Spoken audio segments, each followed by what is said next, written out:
18장 사람이 항상 기도하고 낙심하지 말아야 한다는 뜻으로 예수님께서 그들에게 비유를 드셔서 말씀하셨다. 어떤 도시에 하나님을 두려워하지도 않고 사람을 존중하지도 않는 한 재판관이 있었습니다. 그 도시에 사는 한 과부가 늘 그에게 가서 나의 원수에 대한 원한을 풀어주십시오 라고 하니 그 재판관이 얼마 동안 들어주지 않다가 나중에는 속으로 내가 하나님을 두려워하지도 않고 사람을 존중하지도 않지만 이 과부가 나를 괴롭게 하니 내가 그 원한을 풀어주어야겠다.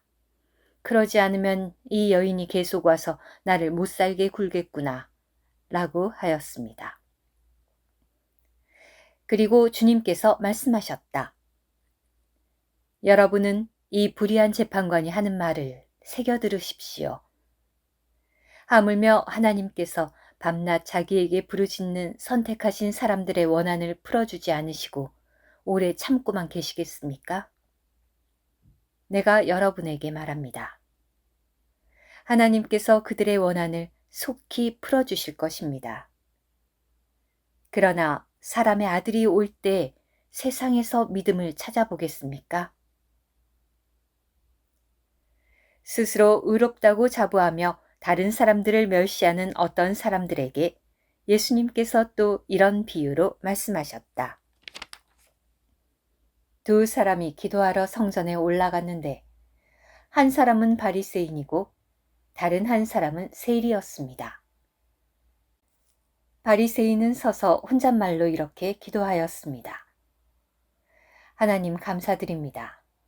나는 강탈하거나 불의하거나 간음하는 다른 사람들과 같지 않으며 더욱이 이 세리와도 같지 않습니다. 나는 일주일에 2번씩 금식하며 모든 소득의 10분의 1을 드리고 있습니다. 그러나 그 세리는 멀찍이 서서 감히 눈을 들어 하늘을 우러러보지도 못하고 다만 가슴을 치며 말하였습니다. 하나님, 이 죄인과 화해하여 주십시오. 내가 여러분에게 말합니다.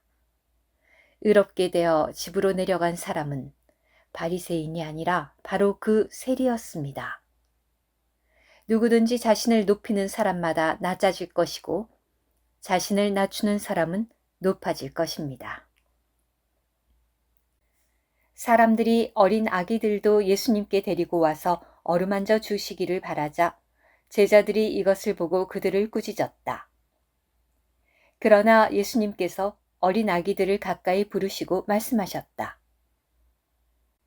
어린아이들이 나에게 오는 것을 허락하고 막지 마십시오.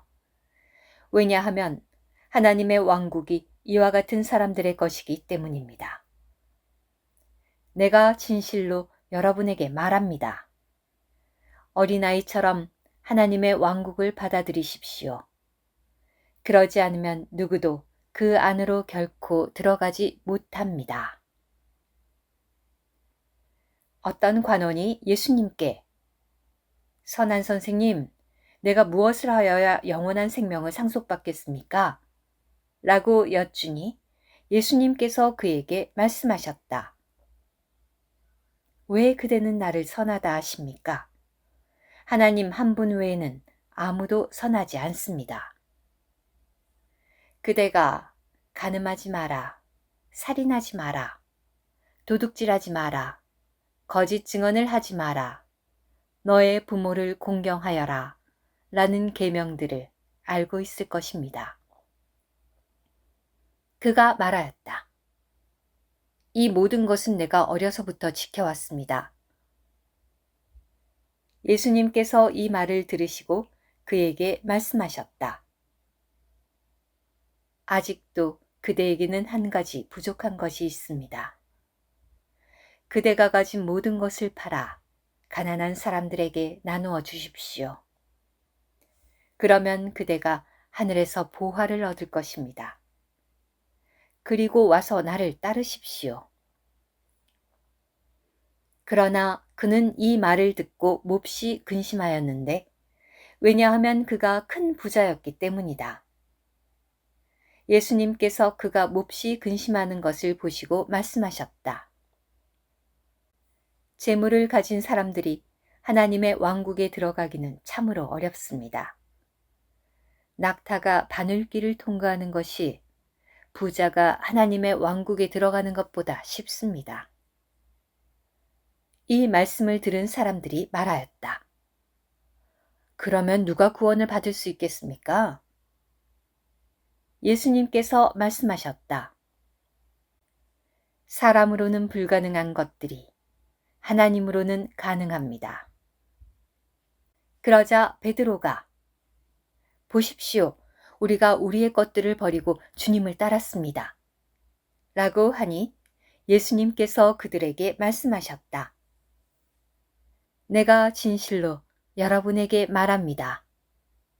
하나님의 왕국을 위하여 집이나 아내나 형제나 부모나 자녀를 버린 사람은 반드시 이 시대에 여러 배를 보상으로 받고 오는 시대에 영원한 생명을 받을 것입니다.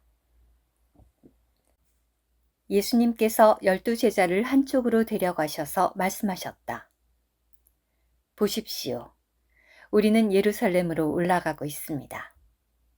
사람의 아들에 관하여 신언자들을 통해 기록된 모든 것이 이루어질 것입니다. 사람의 아들이 이방인들에게 넘겨져 조롱을 받고 모욕을 당할 것이며 그들은 사람의 아들에게 침뱉고 사람의 아들을 채찍질하고 죽이겠지만 사람의 아들은 제3일에 살아날 것입니다. 그런데 제자들은 이런 것을 하나도 깨닫지 못하였다. 이 말씀은 그들에게 감추어진 것이었으므로 그들은 말씀하신 것을 알아듣지 못하였다. 예수님께서 여리고에 가까이 가셨을 때의 일이다. 어떤 눈머니가 길가에 앉아 구걸하고 있다가 무리가 지나가는 소리를 듣고 무슨 일이냐고 물으니 그들이 눈머니에게 나사렛 사람 예수님께서 지나가신다고 알려주었다. 그러자 눈머니가 외쳤다. 다윗의 자손 예수님, 나에게 긍휼을 베풀어 주십시오. 앞서가던 사람들이 그에게 잠잠하라고 꾸짖었으나 그는 더욱더 큰 소리로 다윗의 자손이시여, 나에게 긍휼을 베풀어 주십시오.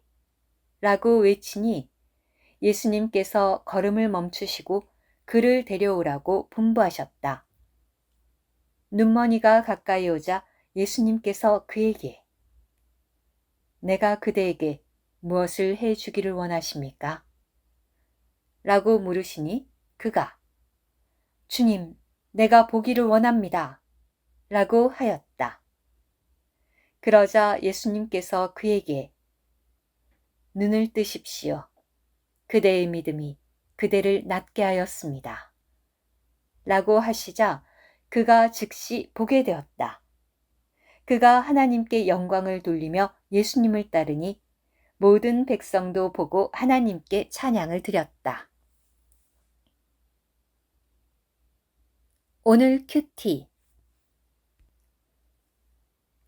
여기에서 주님은 여리고로 들어가시기 전에 눈머니를 고쳐주셨습니다.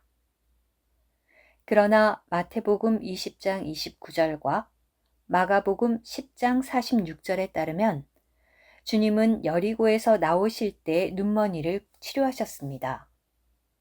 누가의 서술은 영적인 의미가 있습니다. 눈머니가 시력을 되찾은 다음에 누가복음 19장 1절부터 9절까지에서는 삭개오의 구원이 있습니다. 이것은 사람이 구원을 받으려면 먼저 구주를 볼 수 있는 시력이 있어야 한다는 것을 가리킵니다.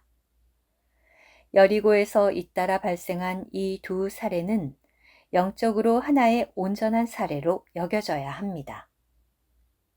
어둠 가운데 있는 죄인이 자신에게 구원이 필요하다는 것을 깨닫기 위해서는 시력을 얻어야 합니다. 18장 35절부터 19장 10절까지에서 다루어진 사례들은 18장 9절부터 30절까지에 계시된 하나님의 왕국에 들어가기 위한 조건들을 사람이 어떻게 이행할 수 있는가를 보여줍니다. 먼저 사람은 주님에게서 시력을 얻어야 하고, 그런 다음 역동적인 구원이신 주님을 받아들여야 합니다. 이렇게 하여 그 눈머니는 회개한 세리나 아무 것에도 사로잡혀 있지 않은 어린아이 같이 되어 주님을 받아들일 수 있으며, 삭개오도 그의 모든 재산을 버리고 주님을 따를 수 있었습니다. 모든 영적인 것들 안으로 들어가는 길은 주님에게서 시력을 얻고 주님 자신을 받아들이는 것입니다. 아멘.